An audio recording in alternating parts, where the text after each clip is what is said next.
I just brushed my teeth, so that was like the worst thing ever. Oh my god.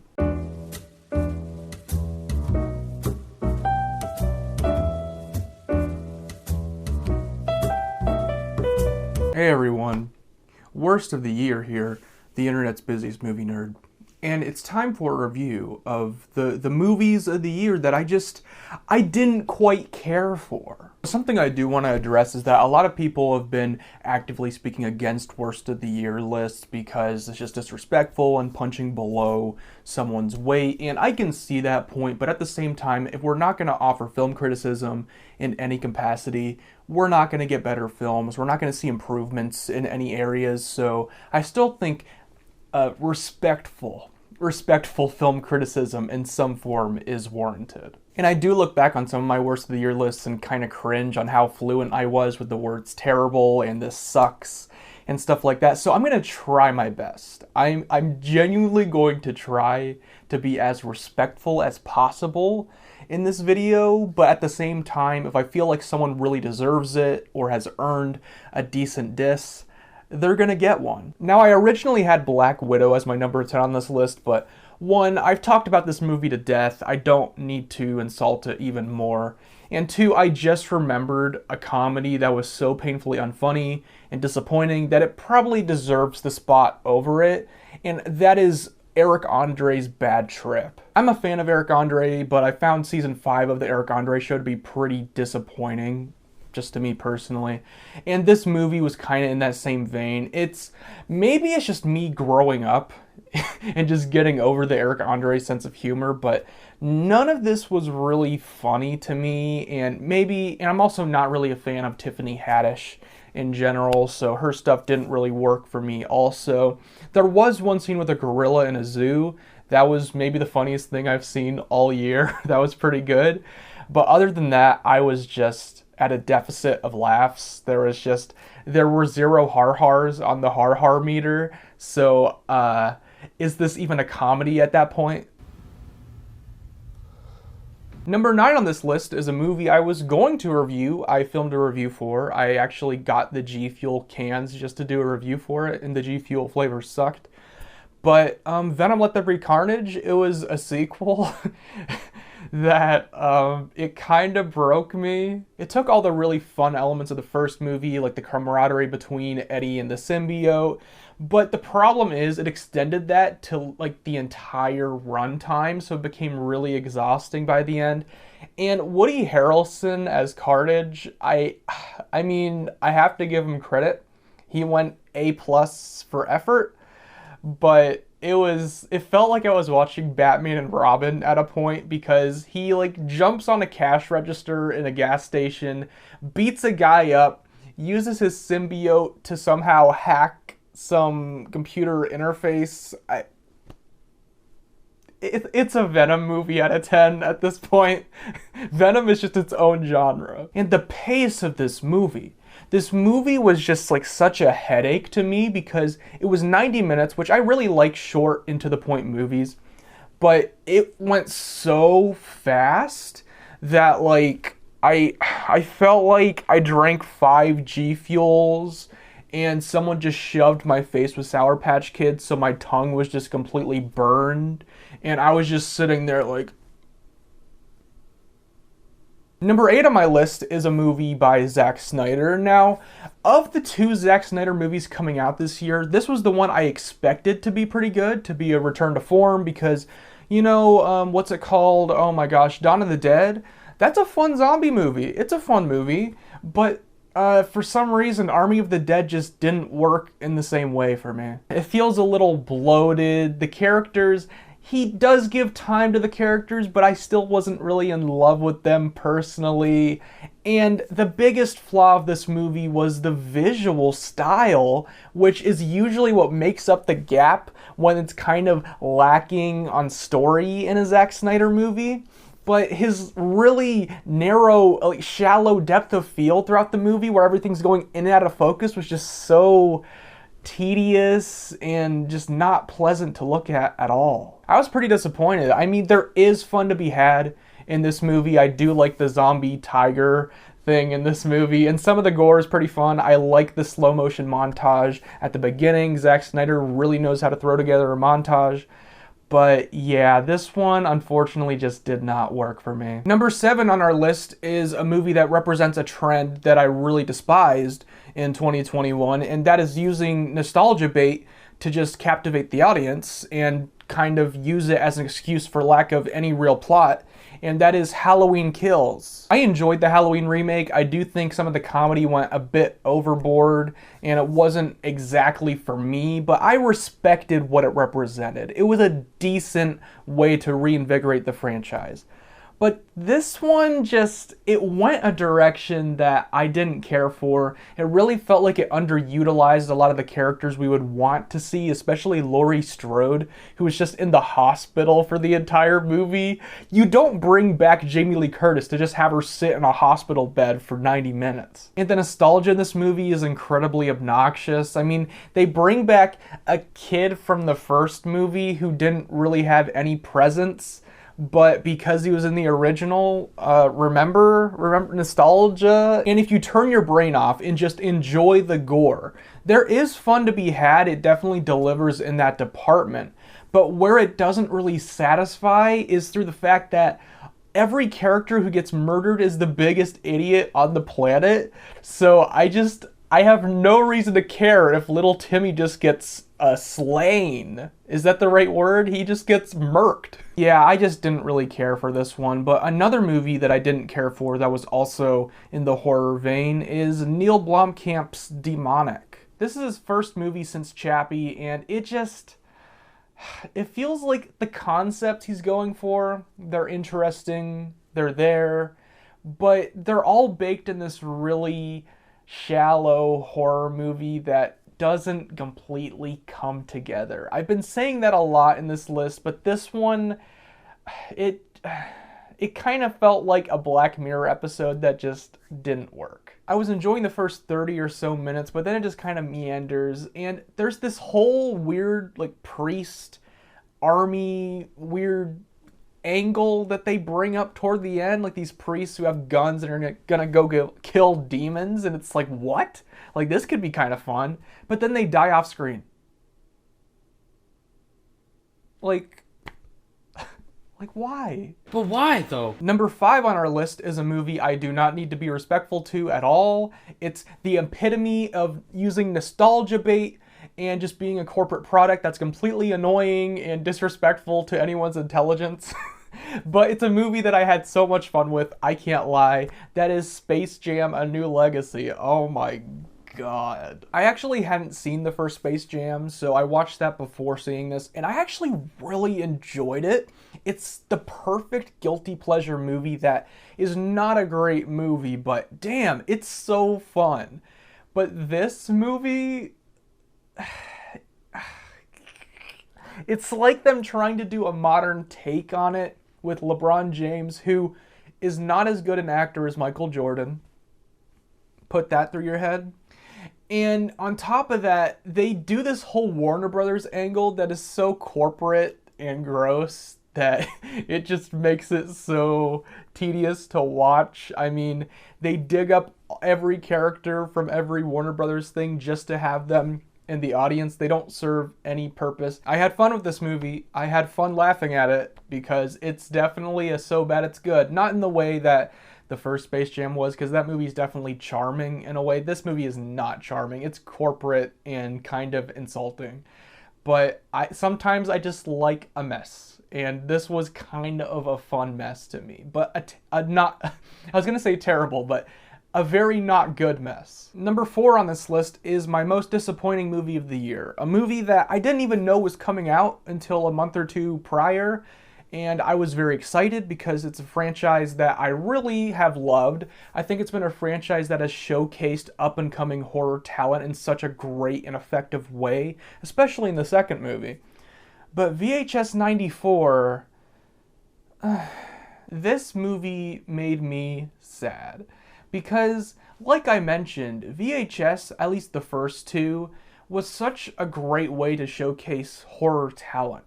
And a great way to give opportunity to directors in horror to progress and to make more movies and, you know, stuff like that. I did enjoy the Ratman sketch. That was a pretty fun one. I liked the practical effects on Ratman. But everything else in this, especially the second one at the in like the church, that one, it didn't feel like a VHS tape, which is a big problem I have with this movie because it just looks like they threw VHS grain filters on it. And I'm sure they did in the first movie, but at least it looked more believable. In this one, it just looks like they recorded it on video, they threw some grain on it, and that's it. It looked very half-assed and very lazy. That's how it looked. I'm sure they gave full effort, but to me, didn't look great. And even the third sketch, which a lot of people have praised, and I believe it's from the director of Safe Haven, which was probably the best sketch in all of VHS. Like, the energy is there, the personality is there, but it looks so cheap. And I feel like if it weren't shot in so high quality, if it looked a little more low res, it could have been better, it could have been more acceptable, but it just doesn't. I'm at a loss. Number 3 on this list is the most bloated, big blockbuster of the year outside of the Spider-Man thing. And while there are moments in this movie that are so nonsensical, so idiotic, that they're hysterical, that's just a fraction of this really exposition-heavy a bore of a movie. And that is F9. F9, the Fast Saga. I mean, this is a franchise that I've tolerated. I'll use the word tolerated throughout the whole thing. I've enjoyed most of them, except for Tokyo Drift. I've never cared for that one. I know that has its fans, but not for me. Once we got to F8, the lack of realism, which used to be fun, the lack of realism started to be like, okay, like, I'm having a hard time buying anything going on now. And that is extended in this, and it does lead to some hilarious moments, but then they try to take it seriously. And meshing these two tones together, it doesn't work. And the worst part of this movie is this whole flashback storyline with Vin Diesel and his brother. I just don't see the point. Like, if you're gonna do this, if we're going to a Fast and Furious movie, we're going to see the muscly baby oil Vin Diesel and John Cena. Well, I guess you can't really see John Cena. No, yes, he does have the higher Oh, look at this sofa. I was proud of that joke. But we're going to see these people, but instead they casted other people to play young versions of themselves, and this is a solid, 30 minutes of the movie. Is anyone going for that? This is a movie I wanted to have the most fun with in the world, and there are moments that are pretty funny. But as a whole, nah. Number 2 on this list was my most anticipated movie of the year, a movie that I couldn't wait. I couldn't wait for this movie. And it delivered in a way, and this movie was The Kissing Booth 3. Now, the first 2 movies combined everything I really enjoy, like these really trashy high school movies, but they also had a so bad it's good angle for me. I enjoy the hell out of those movies. But what those movies had that this one didn't was that those movies had something called a story. This movie just kind of happens. This one kind of bordered on just being not enjoyable to me, because the first 2 movies were pretty fun. This one was just like, dude, you didn't, it doesn't feel like there was much put into the story of this one. There's just not much to say, because when there's a movie that offers literally nothing in terms of the story, there's not much to say. All of this brings us to number 1, the movie that I just saw, actually. I just saw a few days ago. I was dreading this movie all year because I saw who's directing it, and I didn't like his previous 2 movies all that much. So I knew it was going to have that same sense of arrogance and just unsubtlety, for lack of a better word, just transparency. treating the audience like they're the dumbest things imaginable. I knew it was going to have all of these things. And, you know, I thought maybe because the cast is so big that it would be saved by the performances, kind of like the previous movie was. But no. There was nothing redeemable about this movie to me. Nothing worked. And that movie is Don't Look Up. Or, as I like to call it, don't look it up on Netflix. Don't look it up at all. You can look up the positive messages that this movie's trying to bring to the screen because they're very important, relevant things, but don't look this movie up because it's a complete waste of time, a waste of brain energy. Just like, you will lose IQ through this movie, and the incompetence and the disrespectfulness. It's rare that I'm offended by a movie, but this is the closest we've got to it in a while because, like I said, this treats you like you're very dumb, and it is so in your face, so annoying, and it has all of the Adam McKay-isms that we've grown accustomed to. We have Office-like zoom-ins and zooms out, well, which not as many, but still.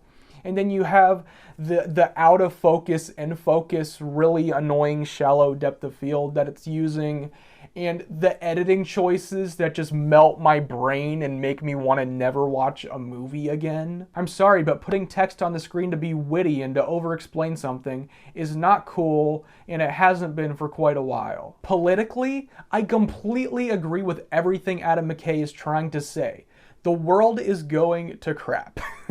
We are screwed, and there are so many people in power who just have not cared and have really led us the wrong way. Adam McKay, ironically, the person in power of this movie, led everyone in his movie the wrong way, especially the cinematographer and all the actors, by just being like, oh, well, you can just improv everything, and it makes it really funny. Jonah has a really funny line. Jonah does a fist bump to Jen Lawrence. He's like, hey. Thanks for dressing up. Great little improvised line. Everyone in this movie is giving a lackluster, if not bad, performance. I don't know, man. I understand how some people could like this movie because Adam McKay's style is very much love or hate. It's so in your face, so transparent, so overt in its editing choices that some people like that more stylized feel. I don't. I think it's whack. To me, that's whack. And I don't need to watch 2.5 hours of it. If you're really concerned about delivering these messages to the public, and you should be because they're really important issues that I agree with, delivering it through the form of Hollywood elitism and all these wealthy, filthy rich celebrities telling you how you should be feeling, like, this is not really the way I would want this information relayed. It just has such a sense of arrogance, and it's completely annoying, disrespectful to my intelligence. Like, I'm sorry, but flashing images of the beauty of nature in these close-up shots and all of this, it doesn't make me want to do anything. If anything, it makes me want to kill a bird. Okay, I'm being hyperbolic. I don't actually... I need to clear that up, but it's still so annoying, and yeah. Adam McKay style, it's never been for me, and I feel like all of his worst tendencies are prevalent in this movie, so that's why it's my #1 worst movie of the year. Okay, we did it.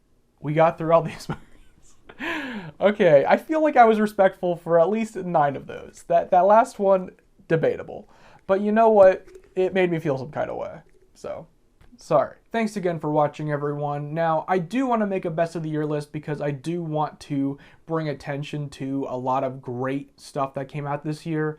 But a lot of it I haven't seen yet because it hasn't shown up on VOD or digital. Like Licorice Pizza That's still not at my city. I'm trying to see that PTA, man. Worst case scenario, Euphoria videos will be coming weekly. I'm going to review every episode as soon as it comes out. I'm very dedicated to that. So if you want more positivity, just wait a little bit and we'll get there. All right, thanks again for watching, everyone, and Happy New Year.